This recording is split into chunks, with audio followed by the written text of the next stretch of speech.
Kantor Imigrasi 1 TPI Banda Aceh terus menuntaskan permohonan pembuatan paspor bagi calon jamaah haji tahun 2019. Upaya yang dilakukan bagi wilayah di luar Banda Aceh dan Aceh Besar dengan langsung mendatangi calon jemaah haji yang sudah terlebih dahulu dikumpulkan oleh Kemenak Kabupaten.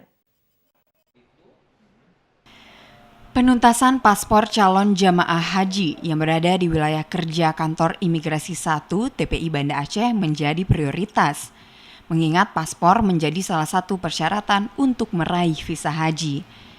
PLT Kepala Kantor Imigrasi 1 TPI Banda Aceh, Irawan, mengatakan untuk pembuatan paspor calon jamaah haji terus dirampungkan, seperti dengan membuka loket pada hari Sabtu dan turun ke Pidi dan Pidi Jaya.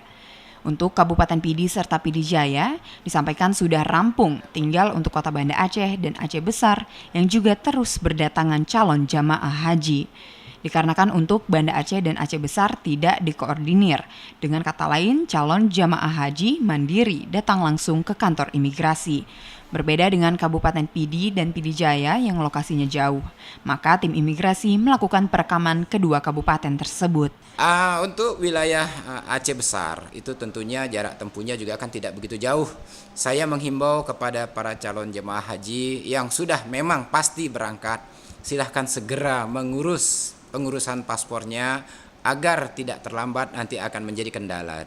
Bagi jamaah yang memiliki paspor namun hanya terdiri dari 2 suku kata nama, maka diharapkan dapat menambah menjadi 3 suku kata nama yang akan diketik pada paspor dengan mendatangi kantor imigrasi.